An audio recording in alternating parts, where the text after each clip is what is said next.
Master साहब ये बताइएगा कि जो पॉसिबिलिटी मतलब सो ऑब्वियस कि इतनी आसानी से मैंने ये कह दिया है, लेकिन हम देखते हैं ऐसा होता भी आया है, अभी भी आपको लगता है ऐसा है या बेटर सेंस विल प्रिवेल?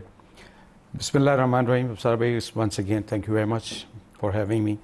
देखें, ये नहीं कि हम अपना एक शो करने के लिए कोशिश में हैं, ये नहीं कि हम एक गैर ज़रूरी बातों को लेके चल रहे हैं, लेकिन वो जो आपने वो बड़ी मशहूर स्टेटमेंट क्या कहते हैं, वुल्फ इन लैम्प्स क्लोथिंग, कि हिंदुस्तान की जो लीडरशिप है उसका पैटर्न बिल्कुल यही रहा।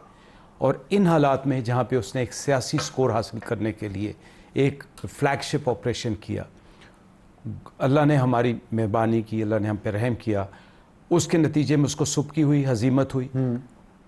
फॉरेन ऑफिस उनका जो था वो बिलबिला उठा, उसको डिप्लोमेटिक फ्रंट पे सुबकी हुई, हजीमत हुई। हम उस वक्त से ये कह रहे थे कि अगर वो ये लीडरशिप कह रही है कि it's a pause, it is not that we are going to accept the ceasefire which as such they asked for, we were willing, तो वो तो आस करके फिर मुकर गए ना। तो अब मैं कहना ये चाह रहा हूँ कि वो पास सॉरी टू इंटरप्ट यू, आप नहीं समझते, आप ज़ाहिर है आप एक जंगी माहिर हैं, आप खुद जंगें लड़ चुके हैं, क्या ये मुनासिब ना होता पाकिस्तान डिले करता सीज फायर अगर उन्होंने माना था उस वक्त, और थोड़ा सा और इसको एक दफ़ा? अब मेरे ख्याल में हालात अब आ रहे हैं जिसमें आपको बिल्कुल अपने बयानियों को एग्रेसिव लेके जाना पड़ेगा। हम हर वक्त डिफेंसिव रहे, वही कह रहा हूँ ना मैं कि हम जीत के भी अभी फिर वो मतलब जी वो फिर हमला करेगा, ये करेगा। एक दफ़ा वंस फॉर ऑल काम शुरू हुआ ही था तो ज़रा वो कहते हैं ना कि दिल का बोझ हल्का कर ही लेते हैं। देखिए, इस पर आपके ऊपर बहुत प्रेशर्स होते हैं, आपके ऊपर डिप्लोमेटिक प्रेशर्स होते हैं। देखें, जब आप प्रेशर तो ये भी है ना भैया, फिर हमला होगा, हाँ, फिर जंग होगी। हमारा ये ख्याल था, जो मेरी राय है, मेरा ये ख्याल था, और उसके आगे जो वाक़यात शवाहिद भी बने, कि अमेरिका शायद इस चीज़ को पॉजिटिव लेके चले। फील्ड मार्शल साहब को बुलाने का मकसद एक बहुत बड़ा जेस्चर, जिस पे उन्होंने ये कहा कि मैं इनके दरमियान में सुलह भी करवाऊँगा। अब आप अगर तो जंगी जुनून हो आपके पास, ये नहीं कि हमारे पास कुछ नहीं, मैं बार बार कहता हूँ कि ये तो हिंदुस्तान को हमाकत दोबारा नहीं करनी चाहिए।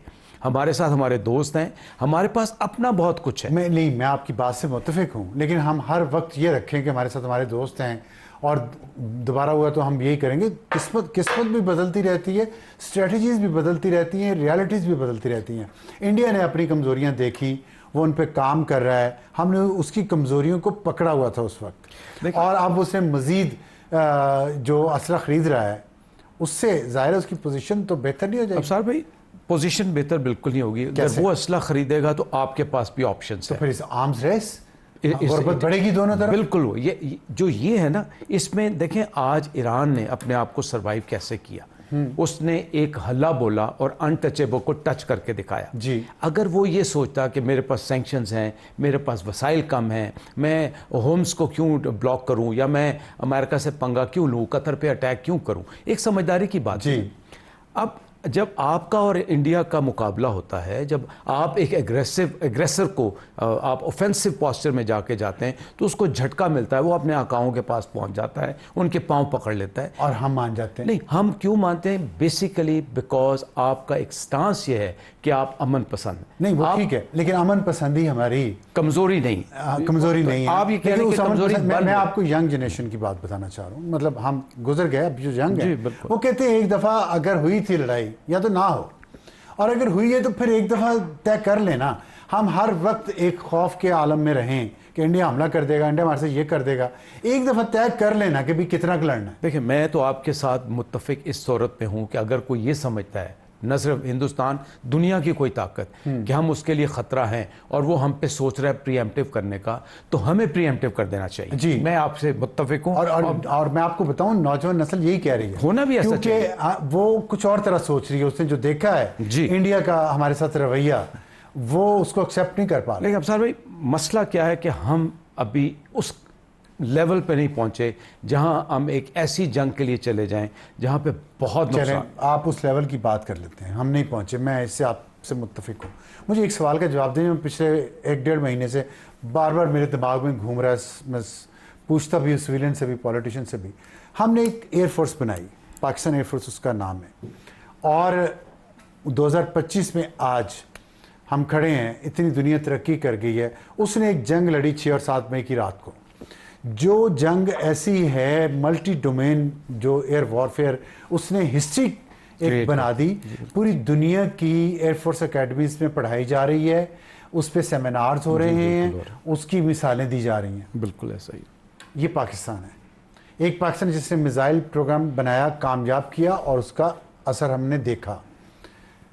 एक दूसरा पाकिस्तान है, ये एक हमने वो न्यूक्लियर पावर भी बन गए फिर। लेकिन दूसरी तरफ हम देखते हैं बाकी तमाम मामलात में, गवर्नेंस में, मईशत में, हम ये सिविलियन इदारे क्यों नहीं बना पा रहे, हम ये मईशत बेहतर क्यों नहीं कर पा रहे, हम जो पॉलिटिकल हमारे इंस्टीट्यूशंस हैं उनको मजबूत और फंक्शनिंग क्यों नहीं बना रहे। मेरा यही जब एयरफोर्स बन गई, मिसाइल प्रोग्राम बन गया, न्यूक्लियर प्रोग्राम बन गया, इसी को हमने बनाया। मेरा एग्जैक्टली यही पॉइंट था जो मैं आपसे कहना चाह रहा था कि आप एक हमजहत पॉलिसी देखें, या इस पाकिस्तान को एक हमजहत, पॉलिटिकली आप स्टेबल नहीं, इकोनॉमिकली आप स्टेबल नहीं है, आप मिलिटरीली स्टेबल हैं अल्हम्दुलिल्लाह। अगर आप इस स्टेज पे आप एक ऑल आउट वॉर के लिए जाते हैं तो जो देखें, जंग किसी चीज़ का सोल्यूशन नहीं होता।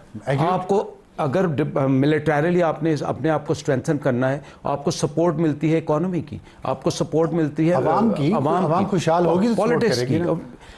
बदकिस्मती हमारे मुल्क की ये है कि हम उस स्टेज पे नहीं हैं जहाँ पे हमारे सारे, ये हमने कह तो दिया, बदकिस्मती हम मानते हैं, कैसे पहुंचेंगे, आप सोचेंगे कि हम पहुंचना नहीं चाहते, पहुंचना चाहते हैं। Now this is the stage, इसमें आहिस्ता आहिस्ता तब्दीली लानी पड़ेगी, क्योंकि ये निज़ाम भी कोई स्ट्रेटजी, कोई प्लानिंग, कोई जिस तरह के लोग मुख्तलिफ जगहों पे लगाए जा रहे हैं, बिल्कुल ठीक है। मुझे तो उसमें उम्मीद नहीं नजर आती।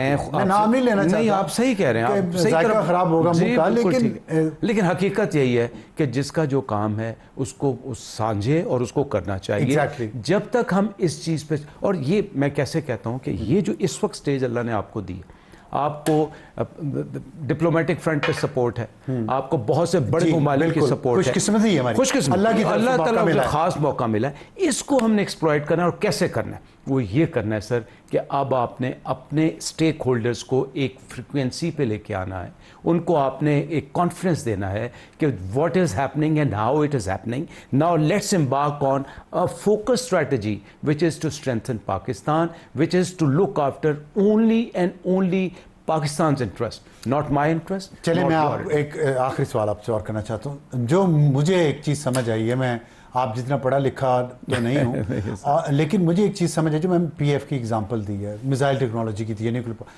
वहाँ हमारी नीयतें साफ थी। मैं आपसे बिल्कुल, तो क्या आप फिर ये नीयत को कैसे साफ करेंगे? इन चीज़ों, इनको भी बनाना है, मार पड़ेगी तो नीयत भी साफ। कितनी मार खानी, 80 साल हो गए मार खाते हुए। मैं बार बार कह रहा हूं कि अगर आपके ऊपर कोई एक बड़ी ताकत आके आपको कहती है कि मैं आपको सपोर्ट करना चाहती हूं, तो this is the time to play your cards rightly. ये 2017 में भी, 2013 से 17 तक ये हुआ, बड़ी ताकत ने आई, लेकिन फिर कुछ लोगों ने कहा नहीं, हमें ये पसंद नहीं आ रहा। आप इकट्ठे नहीं थे, आप इकट्ठे नहीं थे, मान जाए। जिन्होंने पैदा किया उनको कम से कम कुछ, ये तो अब इन हालात में जो आपने हमें इतनी इज्जत दे दी है, अब तो हम और ज्यादा चढ़ जाएंगे। हमें थोड़ा सा, हकीकत ये है, इज्जत तो फिर ये तो अल्लाह ने दी है, लेकिन तो अल्लाह माहौल, अगर आप भी नहीं अदा करना तो मैं तो क्या करूं? माहौल ये बन गया है इस वक्त कि इस वक्त अगर मैं एक स्टेक होल्डर हूं तो मेरी इस वक्त शोशा बनी हुई, लेकिन ये हल नहीं है। मैं बार बार एक बात, पिछली दफ़ा भी आपसे मेरी बात हुई, मैंने ये कहा कि ये वो स्टेज है जिसमें आप स्टेक होल्डर्स को बुला के वेरी वेरी कैंडिडली बताएं कि कैसे हुआ, क्या हुआ और आगे रास्ता क्या है। और पाकिस्तान पहले, पाकिस्तान के इंटरेस्ट पहले, कोई ज़ाती मफादात पे ना चले। बहुत शुक्रिया।